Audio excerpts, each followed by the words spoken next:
Hai hai hai, halo, assalamualaikum warahmatullahi wabarakatuh. Apa kabar semua?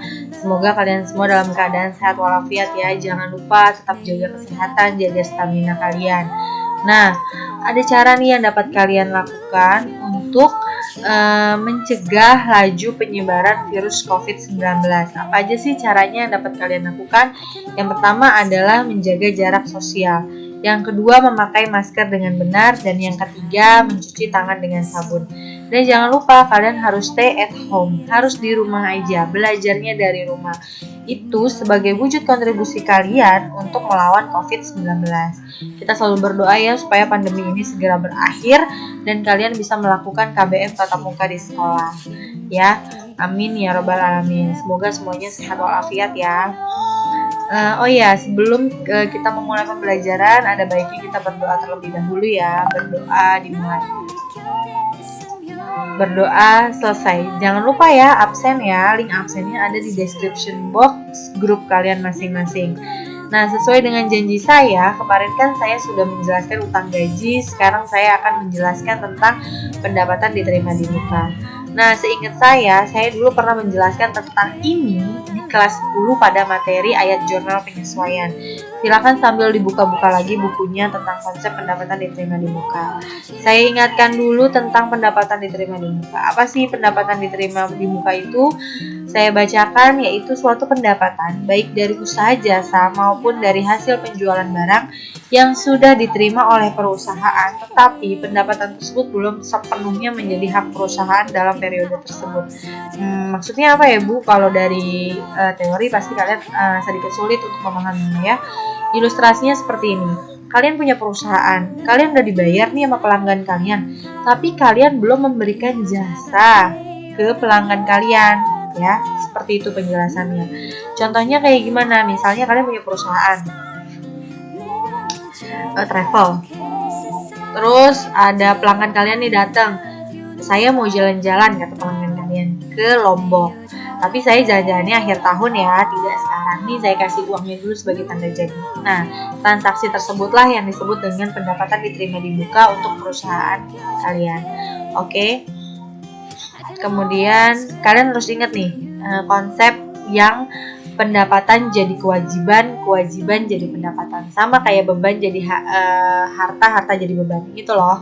Ya, dibuka lagi ya bukunya. Mudah-mudahan bukunya belum dijadiin bungkus nasi uduk ya. Lanjut. Nah, ini ada ilustrasinya. Ceritanya ada pengusaha nih. Siapa sih pengusahanya namanya? Nah, ada Pak Gilang sebagai pengusaha sewa properti yang menyewakan rukonya ke siapa? Menyewakan rukonya ke Ibu Tiara sebagai distributor susu ya, Ibu Tiaranya. Nah, si Ibu Tiara ini menyewa ruko untuk 1 tahun sebagai tempat usahanya seharga $12. Si Ibu Tiara membayarkan nih kepada Pak Gilang. Kemudian si Pak Gilang berarti nerima uang kan dari Ibu Tiara. Nah, si Pak Gilang ini di perusahaannya ada yang namanya pendapatan diterima di muka. Karena Ibu Tiara sudah membayar $12.000 ke Pak Gilang untuk 1 tahun. Tapi kan dia belum pakai sewa rukonya selama 1 tahun ya. Nah, pada saat melakukan pencatatan ada 2 cara. Ada pendekatan raca, ada pendekatan laba rugi. Kalau pendekatan raca, dia diakui sebagai kewajiban. Kalau pendekatan laba rugi, dia diakui sebagai pendapatan. Ya, ini ada 2 nih caranya nih, ada 2 pendekatan. Dibuka lagi tuh bukunya. Kalau nggak salah saya pernah kasih catatan. Kalau pakai pendekatan raca, Pak Gilang catatnya sebagai cash pada unearned revenue. Ya, unearned revenue itu pendapatan diterima di muka. Pendapatan diterima di muka itu kelompok kewajiban ya. Nominalnya $12. Kalau pakai pendekatan laba rugi, cash pada rent revenue, nominalnya $12.000 ya. Nah, lanjut. Dalam kasus penerimaan pendapatan diterima di muka, perlu dilakukan penyesuaian pada akhir periode akuntansi. Nah, setelah Ibu Tiara menyewa ruko tersebut pada tanggal 1 Oktober 2017, pada tanggal tersebut membayar kepada Pak Gilang kan?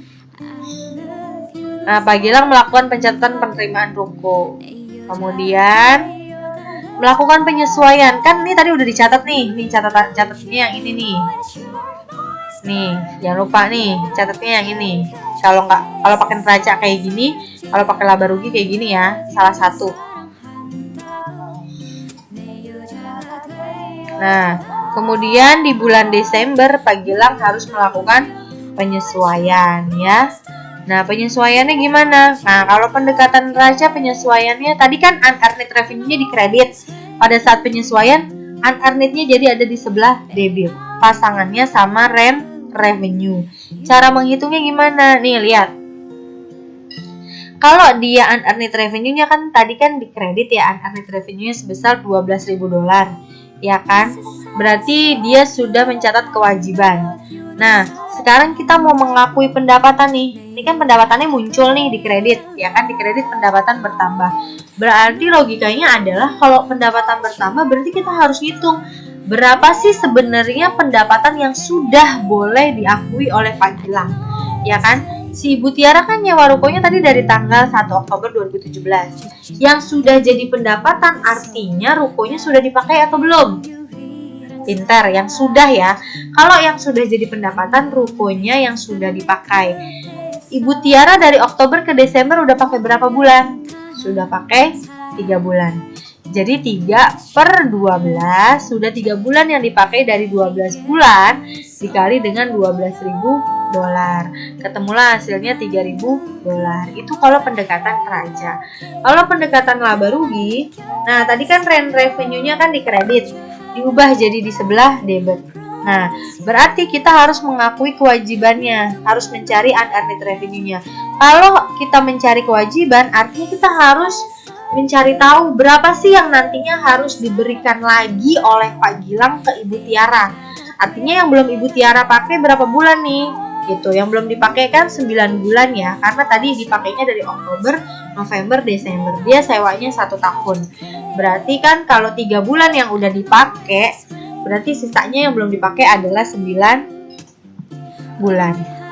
Per 12 bulan dikali $12.000. Hasilnya dapatlah $9.000 gitu ya. Bedakan ya.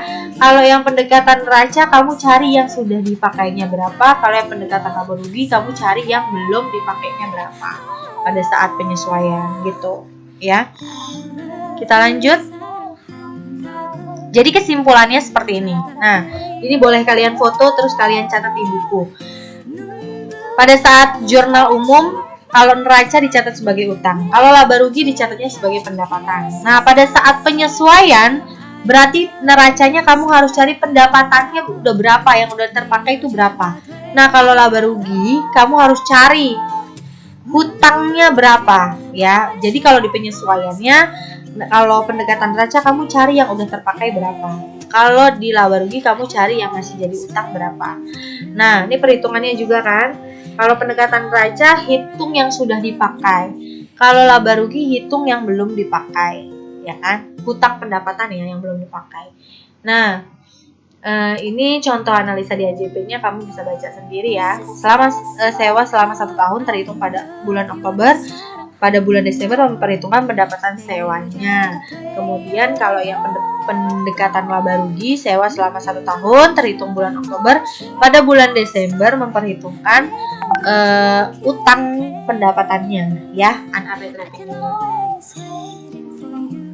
Nah, kita langsung ke contoh soal. Pada tanggal 2 Juni 2015, PT Duta Rencar menyewakan mobilnya kepada Travel Seru selama 1 tahun sebesar 24 juta. Kalau pendekatan laba rugi, rent expense pada cash 24 juta. Kalau pendekatan neraca, prepaid rent pada cash.